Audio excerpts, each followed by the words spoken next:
Right, it is October 1986. It's the 118th Manchester derby and the City in a very bad place footballing-wise. City, rock bottom.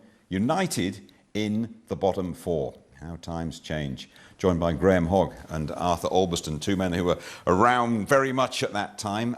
Give us a feeling about the club here, about what was happening, no matter when the era. United, that low, almost unthinkable. Exactly. We'd got off to a horrendous start, bottom four of the league, nowhere near good enough for the players that we had in the club as well, and we had to really get a finger out basically. And the last thing you probably wanted was a derby game against a side who were just in as much trouble as we were. But we were underperforming, simple as that, and it was down to players to get results on the pitch. How big was that derby game against City in those days? Massive. I mean, it was always a big game, but with it being City, I mean, you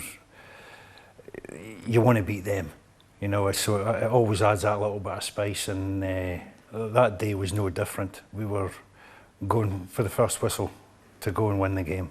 And what about Big Ron? I mean, manager under pressure, not a new headline at all, but the squeeze was tightening on Big Ron at that stage, October '86. Yeah, and you obviously feel for them, him and his coaching staff, because, as I say, we were underperforming. We had a squad of players that were good enough to challenge, but we came back from pre-season that year after a World Cup in the summer for a lot of the players and just never got started, really. But it's not the manager's fault. I know he picks a team. It's the players that cross that white line to go out and get results, and we had to get results for them. And the centre-half scenario at the time, there were basically three of you, and there was Kevin Moran, there was yourself, and Paul McGrath vying for those central positions there. That's right. It was very, very competitive. And from my personal point of view, every game that I was involved in, it was like a cup final for me. You know, I had to play at the best of my ability, or there was someone ready just to come straight in and take the position. So it was very, very competitive. And I mean, Kevin and Paul were fantastic players anyway. So you had to really make sure that when you played to the best of your ability. And all sorts of stories tend to fly around a big team that is in trouble. And was that right? There was a story about a training ground bust-up, Remy Moses and Jesper Olsen, the protagonists? Well, that's absolutely correct. I think nowadays, when they've got sort of 24-hour coverage every training session and what have you, it would have been different. But at the time, I think Ron tried to obviously sweep it under the carpet. But there's people watching training, and Jesper was a dogged little player, you know, not much off him, but he was always round your ankles trying to get the ball back off you, and Ron used to encourage that, to be fair. You know, he liked the training to be intense, which is quite right, but I think Jesper did it once or twice just too often, and I think Remy had told him as well, you know, just be careful. And anyway, something happened. There was a couple of punches thrown, and that was it really. But you can't keep it quiet. It's Manchester United, and so that obviously that got built up in the press as well. And when you're down at the bottom, it just all adds to the pressure. A couple of punches thrown and a couple received. If you said who you're going to put your money on in that particular contest, I wouldn't go too far away from Remy, if I'm honest with you. I think Remy would have won that hands down. if it hadn't been pulled away. But Big Ron, who you mentioned there, I mean, did he keep all this stress to himself? Was he keeping it away from you guys, or were there bits of his management where you thought he's doing that because he's feeling the stress? He would keep quite a lot of it away from the players and take it himself. But I always found with Ron that his motivation, his man management was first class.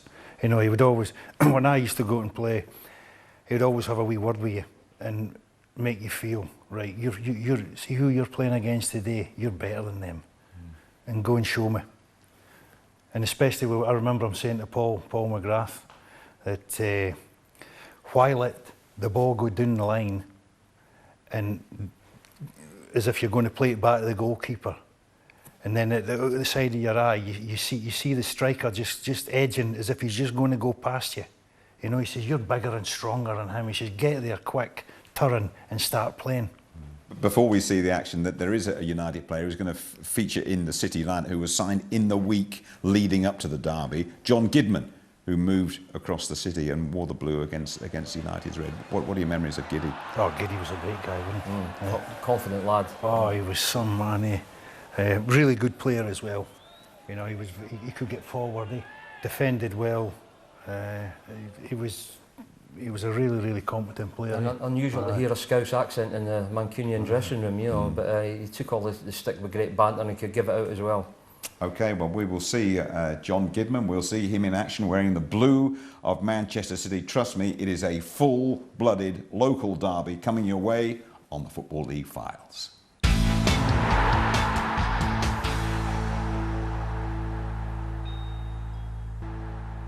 And you're back with us on the Football League Files. It is October 1986 and we're about to see the first time City played United on live television. Let me just remind you about the standings. Both clubs in a lot of trouble, actually. Fourth from bottom, United. City had endured even more of a nightmare season. The Blues had lost the last 4 games. They hadn't won since the opening day of the season back in August. In the commentary box, the Tottenham manager David Pleat and Brian Moore. Well, the teams for this 109th derby between City and United. Manchester City first, with Perry Suckling in goal, bought from Coventry in the summer. Into the back 4 now comes John Gidman, of course, Mick McCarthy, Kenny Clements. At left back, Clive Wilson, who's converted from the midfield. And in the midfield now, that much-needed experience from Tony Grealish is introduced. And up front, a bit of a gamble here for Jimmy Frizzell. 18-year-old Steve Redmond, who's been playing at centre-back, gets the striking job alongside Imre Varadi, making his first appearance at home since his arrival from West Bromwich Albion. Manchester United, Chris Turner in goal. In the back 4, Graham Hogg gets another chance alongside Paul McGrath. Kevin Moran is left out. And in the midfield, Gordon Strachan has failed to recover from a hamstring injury, so Remy Moses comes in. Up front, Frank Stapleton alongside Peter Davenport, who has started to blossom now in United's colours. And Terry Gibson, incidentally, is the United sub today. He gets the nod over Jesper Olsen. So we're waiting now for the referee, David Scott of Burnley. It's his first ever appearance as a referee here at Maine Road to get this derby underway. Let's get a quick word from the Tottenham manager, David Pleat, with me. What do you fancy today, David? Well, lovely atmosphere inside the ground. The pleasure for me of seeing my first Manchester derby. Going to be difficult for City because they've got 3 new players in each department, at the back, midfield and up front. But hopefully, if they can get a good start, that will keep them going and force United back. Well, it's City, of course, in the sky blue strip. There's Kenny Clements, their big central defender. Manchester United in red shirts and black shorts today. Hogg winning it in the air. Clements. Albiston. Robson's header and run by Gidman. Hogg away again, all a bit frantic out there at the moment, but that's customary. And a good break here by Davenport, and Suckling just a little late coming off his line, but in the end he smothered it beautifully. And the new confidence of Peter Davenport shown here. And Suckling for a moment appeared to be late coming out, but in the end performed wonders. It would appear Grealish has got the task of looking after Mr. Robson and Manchester United. An unenviable task, I would think, and it would be hoped that Grealish has got the first division legs. He's been out the game quite a while at this level. Indeed, Tony Grealish has not started a league game since last February for West Bromwich Albion. So he might just be blowing a little bit as we come towards the end of a game, but he's a tremendous little competitor.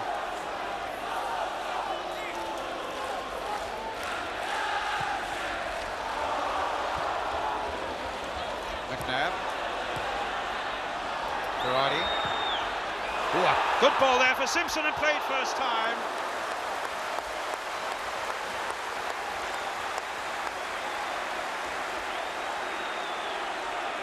Well, David, you say it's your first Manchester derby. The pace is frenetic and the atmosphere is quite electric, isn't it? Yes, I'm That's sure. young Steve Redmond, sorry, he's the young lad who's playing up front with Varadi today. He came to Maine Road as a striker, but has been playing as a central defender, and indeed played at Old Trafford in the derby game last spring as a central defender.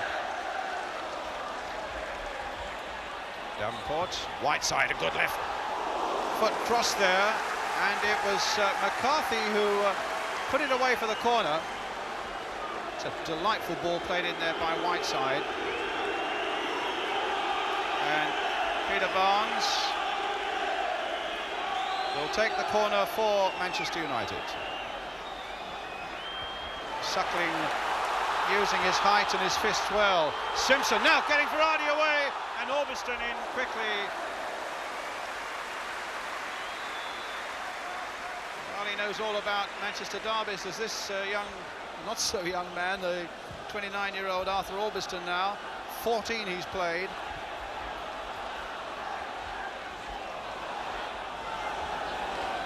Some 12 minutes gone if you've just joined us. No goals yet in this City United derby. Verratti playing it in, and there could so easily be one there for White.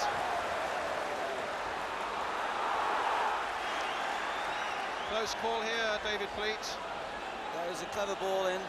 And some good work by Albiston. And Verratti did well against McGrath on the far side. McGrath won't be too happy with that, allowed him to return near the byline.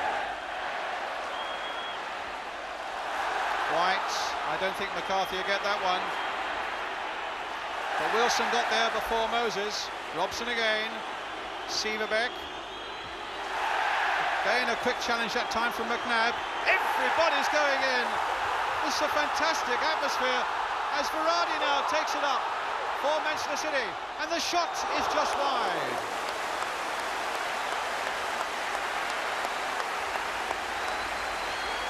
Well, there's the old saying about it's no place for a faint heart out there today, and that certainly is true. Grealish and McNabb are buccaneering in that middle part of the field, and Whiteside and Robson better watch their ankles. They're really going in quickly. Well, Atkinson, the Manchester United manager, the little bit of pressure that's been on him early this year. It's still there, of course, but it's been eased a little bit by gaining 7 points from his last 3 games. Redmond. McNabb again. Oh, the little gap was there, and McNabb took it well. Redmond with a shot!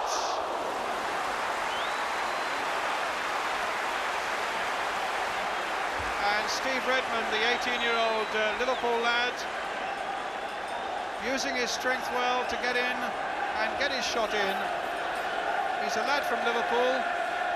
He's a Liverpool fan and still is to this day, he says. City have lost their last 4 league games. They've won only 2 of the last 24 league matches they've played. They really are going through a bad spell, but there's certainly plenty of good spirit in the side on the evidence of the opening 25 minutes. But here's Barnes. This could be a problem. Comes off Kenny Clements. United thought for a moment it may have been handball, but it wasn't. Redmond showing good skill, and a lovely ball. Now as White takes it up, he's got Verratti in space. A lovely ball for Verratti, and some great work by Turner, and a brilliant move by Manchester City, engineered by their young men Redmond and White, and almost finished off by the new man Verratti. David Pleat, what a great move. Excellent early play. If you'd have seen Dynamo Kevin, the Russians playing like that, you'd have been thrilled. That was wonderful play by City. Move to be proud of. Free kick to Manchester United.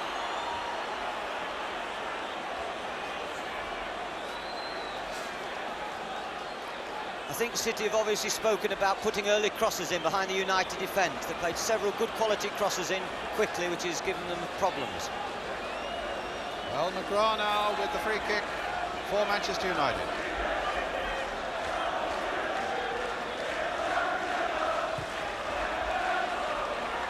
McCarthy underneath this one. It'll only come as far as Moses. Stapleton. It might go anywhere. It comes to Barnes. Saved at point-blank range there by Suckling. And now Albiston playing it in again. More trouble here for City. Saved again by Perry Suckling.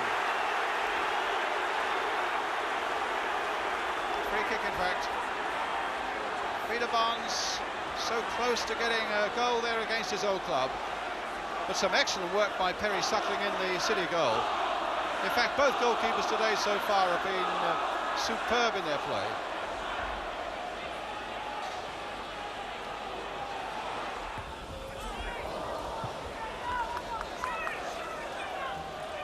Tony Grealish doing so much shouting. You can see the influence he's going to have on this City side in the midfield, organising things, but now some defending to do, and Barnes has got the legs of him there, and in the end McCarthy comes in. A good piece of defensive play there again by City.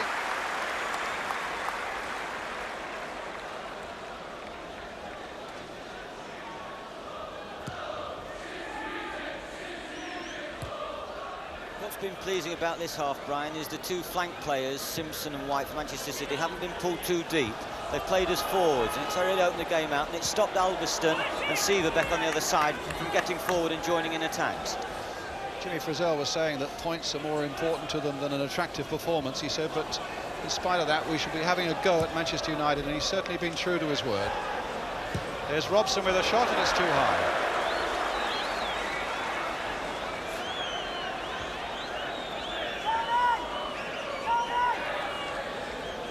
My fear would be that they just may run out of steam unless they can get into it straight away in the second half. They've had the ascendancy this half, but they've failed to capitalise with a goal. McNabb. Played in early by Simpson, but that's no problem there for United. Paul Simpson. McCarthy, it goes to Robson, and Clements returns it. Simpson with a jump, but he's out jumped by Severbeck. Here's Goodman, space to play it forward.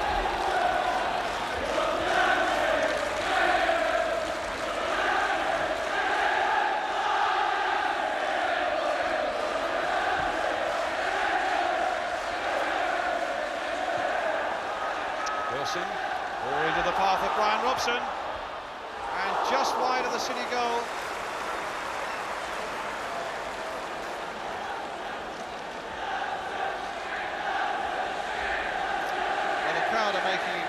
Tremendous noise here now, and I hope that atmosphere is coming through to you at home as well.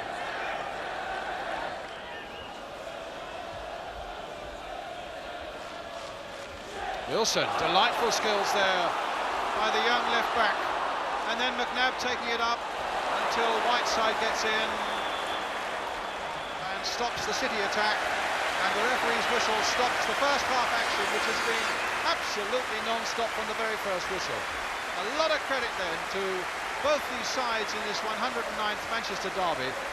What an exhibition of fully committed football we've seen from both sides in that first 45 minutes. But as yet we await the first goal.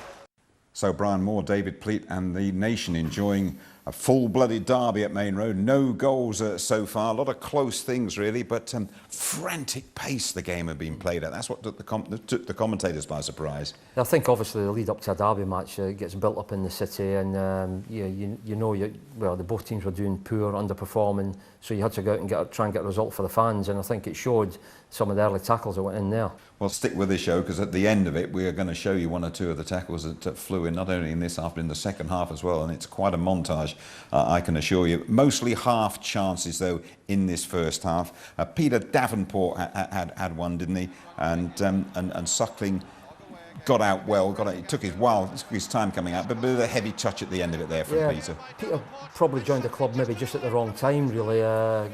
Great pedigree coming from Notts Forest, but he just overran that ball there, and it gives the keeper a chance. That touch is just a bit heavy, so obviously Suckling's flying off his line, and he manages to block it. And I think from your point of view, as a veteran, I don't think many people played as many derbies as you. I'm not too sure what the full total was, but it's well up in double figures, isn't it?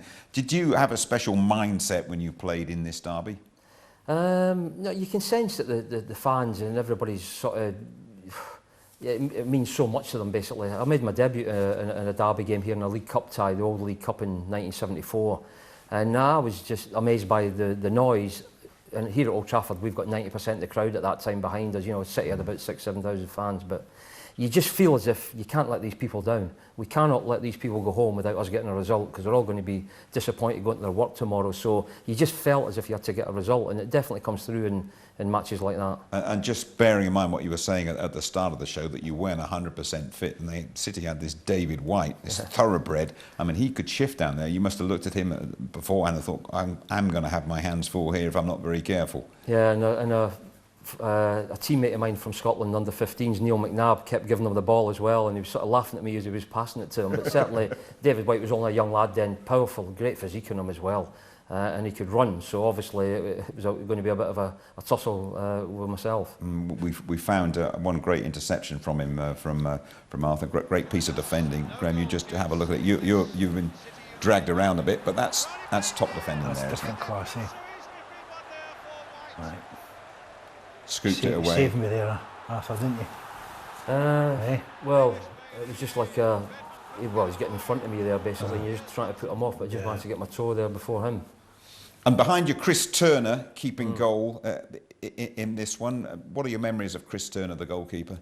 We came from Sunderland, and to put a bit of pressure on Gary Bailey, got on the side, and I think when Sir Alex came, I think Sir Alex thought he wasn't quite tall enough. He maybe didn't have that imposing look about him in the goals as Gary Bailey did, who filled the goal a bit more. But Chris was very springy. He was like a cat in goals. He could get to things. You know, he had such a spring to come out, and a real good shot stopper, and a really lovely lad. Playing in front of the two of them, how do you compare and contrast those two then, Turner and Bailey? Two very, very good goalkeepers. I mean, to be perfectly honest with you, I would say Chris spoke a lot more than Gary did. But I mean, they were both very, very, very good goalkeepers. And he makes a good save from Imre Verradi, who's all about pace and all action. One of those all-action forwards that you had in those days. Perhaps didn't have the greatest first touch, but he had some pace about him, didn't he? He did, yeah. And I'm just running away from David White there, because I think he had some pace about him. But that's a brave goalkeeper. He had quick feet, Chris, as well. So he's obviously come flying off his line there and blocked it, almost like a defender making a tackle. He's read the situation. He knows he's got to come out, and well, he saved us from going one down, basically. Interesting in your mindset on that, when you'd obviously thought, well, I'm not going to get to David White, I better cut across and cover the goal. Would that be right on that one? As soon as we start running, I'm just hoping that somebody was coming across to help me there, but I knew I wasn't going to get near him, so I just tried to get back towards the goals as quick as I could. And another player who one or two people would look at and say he's playing for the wrong side, Peter Barnes, who was of course a big City favourite. His dad was there for ages, Ken Barnes, and here he is going back to Maine Road, playing for United. What are your recollections of Peter Barnes? Peter Barnes was a great crosser of the ball, really good crosser of the ball, and especially running at people. You know, he would just go by people for fun, wouldn't he? He had a lovely sort of balance about him. Obviously, he was predominantly left-footed, but I played against him many times for City and for West Brom, and sometimes when he used to come onto the right to play, very, very difficult, because you knew he was going to favour his left foot, but you just couldn't quite show him enough room. It was quite interesting in this one that the City fans, they didn't give him the sort of reception that they might have got these days going back there. They seem to quite like him. Yeah, I think he was brought up in a time as a young kid, basically. I started the same time as him. I was an apprentice here, he was at Man City in 1972, and we actually made a debut in the same game, him for City, me for United. So I played against him a few times, but because he played maybe the best part, I would say, maybe 200 games for Man City, and he came up through the youth team, I think they were quite respectful when him and Gary Owen left around about the same time, so he never got any stick off the City supporters. And Perry Suckling with a save in the first half, and I think if we look at this one, he'd have been very, very disappointed from this particular angle if Peter Barnes had scored. Tight angle. It was a good hit, but it was right at me. Well, it's on target, that's all you can ask for. It's just sort of broke to him, sort of bobbling about, suddenly it comes to him, he gets out of his feet. He's got to hit it quick, And Suckling's standing as big as he can, that's all the keeper can do, really, stand tall. So really, you've got to credit him with the save there. OK then, we're all set then for the second half action. There's some terrific full-blooded action coming your way in the second half. We'll be right back with that.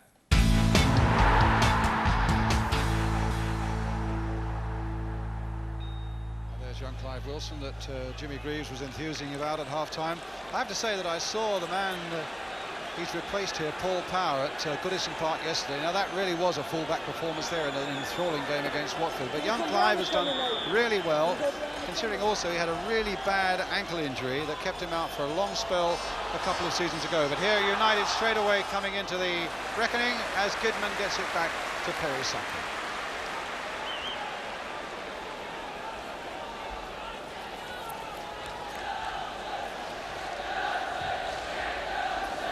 Just had a word from below from Jimmy Frizzell, who says he's delighted with the way his team are playing at the moment. His main concern, though, is the fitness of Tony Grealish, who has got a little bit of a hamstring problem. And here's Grealish on the ball straight away, but as David Pleat says, he is such a competitor that I think the hamstring probably is the last thing on his mind at the moment.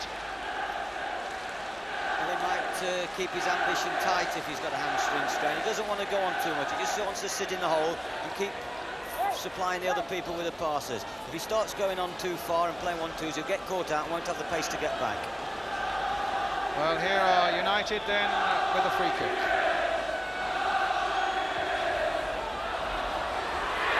And it's there! And it's Stapleton!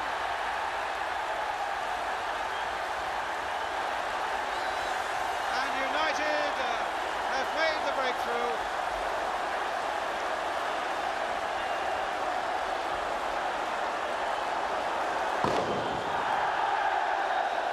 It's a good run by Davenport. At the end of the day, he shouldn't have been allowed to get in front of McCarthy. Crept into the net. Well, that's a hammer blow for City.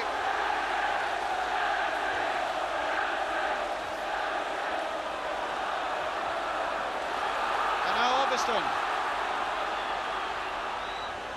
Davenport, the little touch for Arthur Albiston.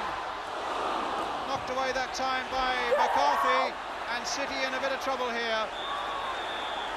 And a free kick for Manchester City.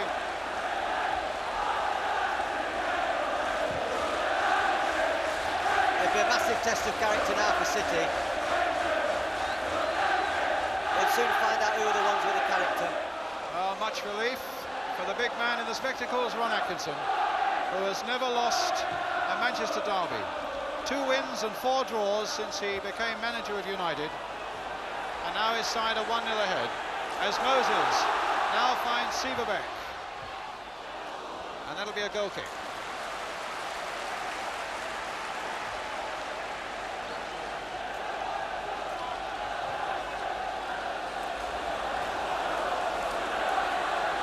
Simpson, Redmond, Moses is there, but Redmond is going all the way. Oh, it's saved for the last by Turner. What an enthralling start to the second half. And what a great young run by this 18-year-old. A long, long way, just poking it out there. And Turner saving the day for United. McCarthy in there with a header! And he's equalised! 1-1! Absolutely incredible!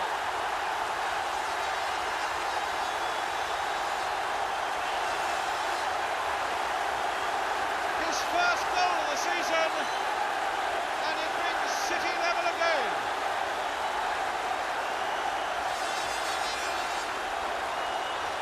What a header! What a brilliant goal! 1-1 the score.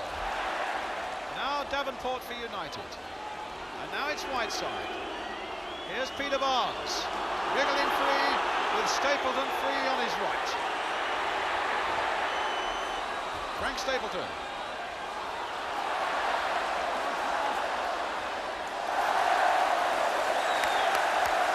City throw.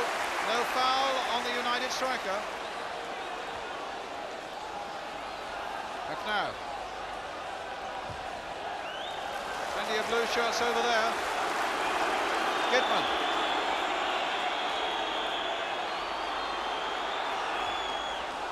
Trying to get Verratti through. Nice little touch by Verratti. And Redmond just over the top. City finding space very, very well indeed.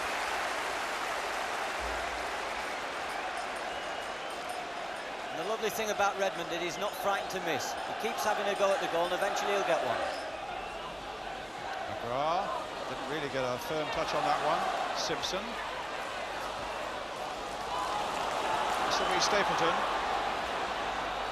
Whiteside going forward. A good strong challenge and a fair one, well timed by McCarthy. Here's McNabb going in. That time unfairly on Moses. A free kick to United.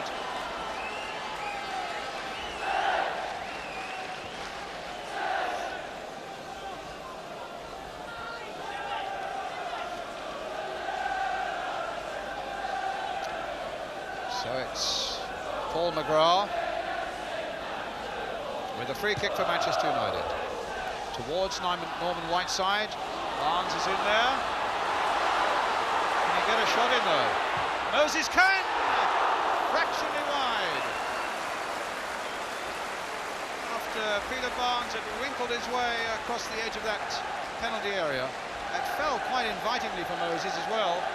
David Pleat. I think they're a little bit scared to challenge him there. They're in a dangerous position. Moses certainly did well in supporting his attacks well to get in the shot. Whiteside, swift and a strong challenge that time from White. Moses now spraying it towards Stapleton on the far side.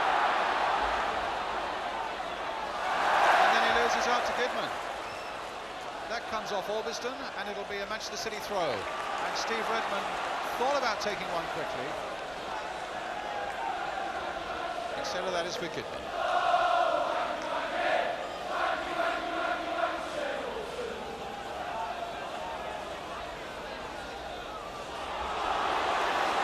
White, who's got tremendous pace, and Simpson couldn't quite get in there. At the end it was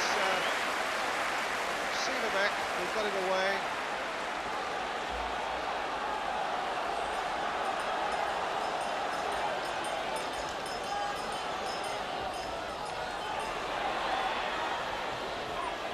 Berardi. Anton. That fell nicely for Goodman. Across towards Berardi, but McGrath forced to put it over.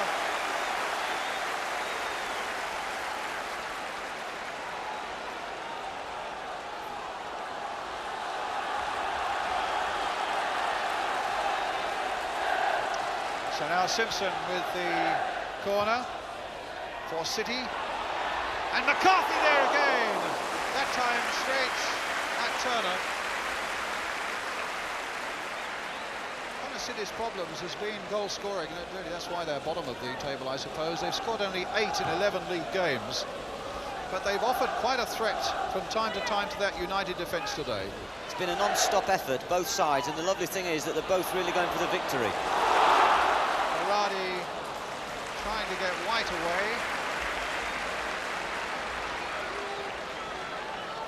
You still have that feeling, though, that United have still one more gear to find, do you? Possibly. I mean, this is one of the biggest pitches in the country. I think it's something like 119 by 79 yards. And the players are putting tremendous efforts, and I think they're more likely to tire than United. Whiteside finding Davenport. That's a good cross by Davenport! Well, it was Whiteside who came roaring in, and Suckling maybe just put him off enough, but it was certainly a tremendous piece of play here by Peter Davenport. What a great cross that was, always tempting the keeper, and Whiteside just clearing the crossbar. Albiston with the throw for Manchester United. Splendid derby game. Can it go for a victory for one side or the other yet? Oh! Whiteside's shot, the first semblance of a real mistake there by Perry Suckling. It somehow found its way through his arms, but behind for the corner. Well, it puts more pressure on City in these dying moments of this derby game.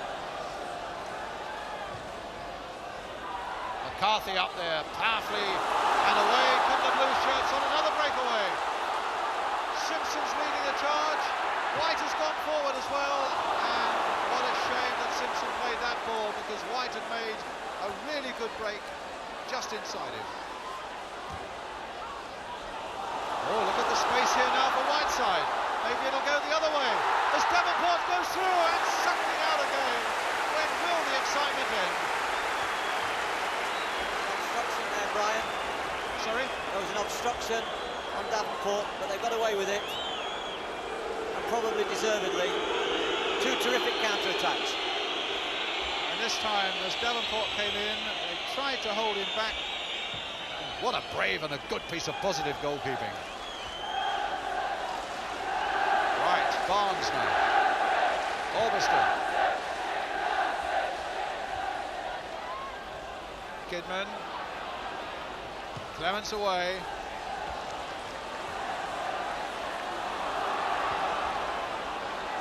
Robson to Barnes. Robson, a few gaps now appearing. Davenport. Albiston. Just wide in the corner given. Came off a City defender. He scored his only goal, in fact, in this game last season, and then an own goal in the other game at Old Trafford. So Arthur's got a bit of a scoring record. And it's a corner now. Barnes to take it. The last minutes of the game, and another corner. 1 minute remaining. Again, they're crowded in at that near post. Again, there's a big threat to City. Suckling coming out there.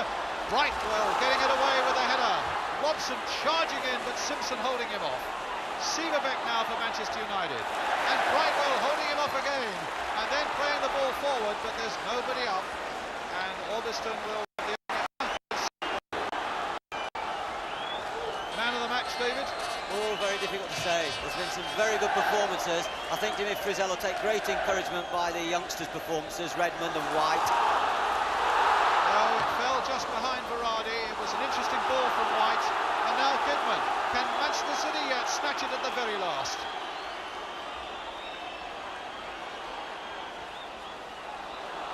McNabb. Time added on for injuries now being played as McNabb comes in, and it's played just a little too firmly. It'll be a goal kick for Manchester United.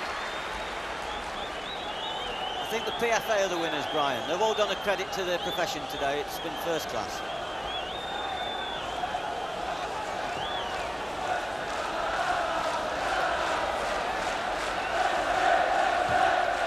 Sieverbeck forward.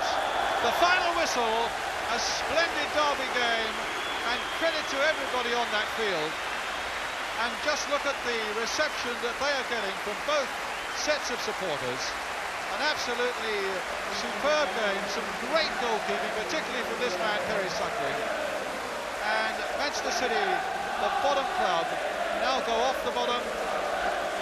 Stapleton scored the first. McCarthy then got a brilliantly headed equaliser.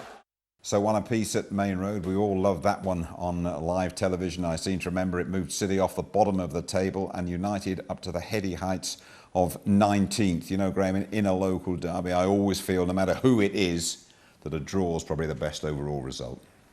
Yeah, I think, to be perfectly honest with you, you want to win it. You've got to go for it. I think from the first whistle to the last whistle, and that's how we felt that day, didn't we? Eh? Well, both teams struggling, which is unusual. I think if you spoke to any sort of 20-year-old people watching the game now, they think, have they got that table the wrong way round? Is it upside down? But certainly that's where we were at the time, and both teams were struggling. So although you want to win the game, I think we're both coming off there at the end, probably happy we've not been beat. Yeah, and the fact that all us television people said what a wonderful game, and all the writers said what a wonderful game for you guys, really, it was points lost. Very much so. You know, 3 points for a win, and points-wise it didn't suit either team, but I think probably deep down neither sides went there. We've not went there and got beat 2 or 3-0. They've not been embarrassed at home. They'd had a terrible start as well. So a point, from our point of view, away from home, you've got to take that. It was a fantastic physical battle out there, and you only remind yourselves when you see it. When you see the game, but was that pretty much par for the course? Do you think, would you look at that game and say that was exceptionally hard? Would you just go, just another tough game? That was just another tough game in these days. I mean, there was plenty of challenges going on, and I mean that's how the game was played. You know, the ball was there to win, and the thing was, with challenges going in, there was nobody like rolling about. It was a case of take one, receive one, and get on with the game. We'll have a look at those challenges before we leave you. Don't worry about that. Frankie Stapleton, who you've paid tribute to as a cool, as a calm finisher, and a header that he does sort of just glide into the net, doesn't he, to put United one up. Exactly. You know, Peter Barnes drifts a ball in, and Frank, he knows where the goals are. Basically, simple as that. He's just glancing that into the corner. But I think Graham was trying to maybe get a bit of a claim on that. Well, if you look at it again, Graham, this could have been you, couldn't it? It looked as if it came off me, didn't it? Peter just drops it on the penalty spot, and Frank knows where the goals are. If he's not trying to power that in, just direct it. Yeah. I mean, you're right in there, and it's fair to say that the 6 would probably have done the same thing, or am I giving you finishing powers that you just didn't possess there, really? I was just unlucky it didn't hit me. Well, certainly you fooled the director who followed you after the goal, didn't he? Yeah. So that's one thing. I mean, but you're talking about headers, and Mick McCarthy, who, goodness me, we all know Mickey now. I mean, what a game he had here, and the equaliser, it absolutely thunders in, doesn't it? It does. It's just a pity we couldn't have held on to the lead for 5 or 10 minutes. And Good save here, though. Sorry, before we see it. Redmond actually playing out of position. Does well, Chris. Chris Turner again, quick off his line, saving that one with his feet. But that's, you've just got to hold your hands up and say, what a good header. You know, Mick McCarthy, maybe not known for scoring that many goals, Correct. but when he did score, that went in like a rocket. He's got a run there he's got a run on Graham basically. He's coming in, and I think with the momentum of his run, it's very, very hard to defend against when he'll tell you from a standing jump. So, did you afterwards? Did Big Ron rip you off about that particular one? To be perfectly honest, it was actually Paul that got the blame. He thought it was Paul he thought Paul was marking him, and as I say, You didn't hold your hand up. I just disappeared. You got that one wrong. I just disappeared into the bath. But you're saying when someone like that gets a run on you, when it's hit with pace like that, and it's very, very difficult, as Arthur says, where he's got a run, and with the flight of the ball on a standing jump, you've no chance, have you? And the header actually give the keeper no chance either. Chris Turner and goals, it's right in the top corner. So sometimes you just got to hold your hands up and say, well played. Good old run of United chances in the second half, which just underlines what you were saying in terms of the frustration of not actually winning this one. I think this one in the end falls to Remy, doesn't it? It did, yeah. It didn't go that far wide. Peter was on a bit of a mazy run there, causing a lot of confusion. They're obviously all backing off him.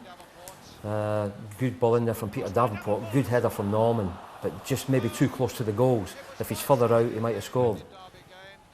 He would have expected probably to score from that one. And that's a good save again. Norman, who certainly put himself about in this game, as we're going to see a little bit later on. I don't know what that was. I think that was outside of the foot. Roberto Carlos was going for then.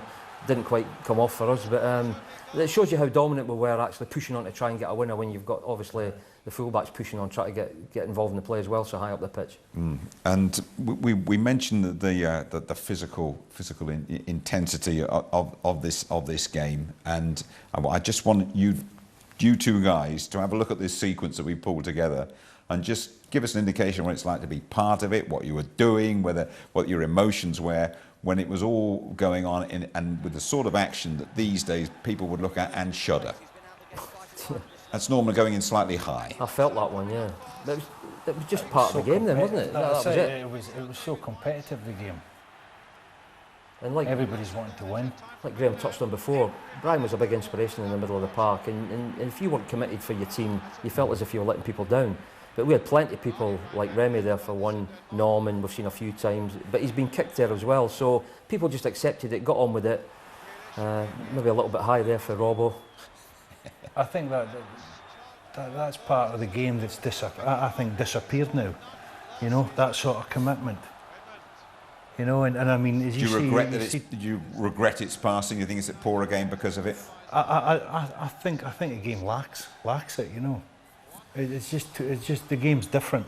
You get a modern referee in that game. I think there could have been two or three people sent off, possibly some of the tackles going in. But that was fair enough. That one, Hoggy. That was fair enough. That's slightly late. That's a dive. That's a blatant kick. Well, that did get a yellow card, and at the end, off you go. There's no recriminations. There's no one crowding around the referee. There's no one saying you should have done this. You should have done that. I mean, the old-fashioned word, respect all round. It's just accepted. That's the way the game was. It was a hard game, and that's why I feel it's gone out the game now. With the actual tackling, the art of tackling's gone.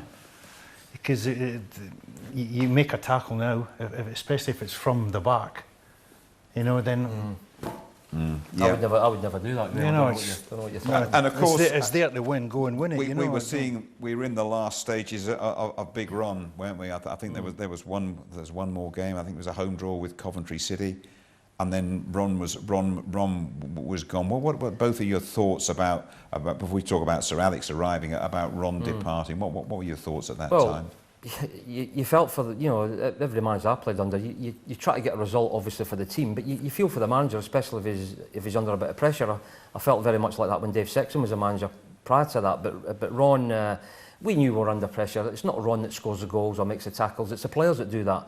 He can only give you instructions what to do and hope you carry them out and you get a result. So it's the players that have got to carry the can there. And we knew he was under pressure, but he didn't show that, and he wouldn't sort of burden it on us. He tried to take it on himself. And I think his very last game, if my memory's right, was Southampton away. We lost 4-1 in the League Cup tie. A young Matt Letizia, I think, might have played in that. Yeah. And it was after that he went. But obviously, you mentioned Coventry City at home, another draw, not good enough. And the board decided after the 4-1 defeat down at Southampton that was it. And how did you feel when another Scot came in from Aberdeen, from north of the border, Sir Alex Ferguson, just a couple of weeks later? Well, to be perfectly honest with you, when I was a kid up in Aberdeen, I used to train at Pittodrie on a Tuesday and a Thursday night. And Sir Alex, he used to come out now and again and actually train with us with Lenny Taylor. So I thought to myself, it's okay, I knew of him from his Aberdeen days. And it didn't work out altogether as you expected with Alex then? Not for myself personally, no, because he actually told me that if I was a bit quicker, then I'd probably play a lot more games. Me being young as well, I wanted to play every week and knew that I was limited in the amount of games I was going to get here, because he'd signed Steve Bruce at the time. And his first choice would have been Bruce in Pallister. So I decided then that I think it's time to move on. Was there a massive change here very quickly when Sir Alex took over from Big Ron, or was it a gradual thing? I think it was more of a gradual thing. I'd obviously played under him when he was assistant manager to Jock Stein with Scotland, then he took us to the World Cup that summer. So I was getting quizzed by everybody, what's he like? And I just said, I think he's fine, he's dead organised, and he's fair, which he was.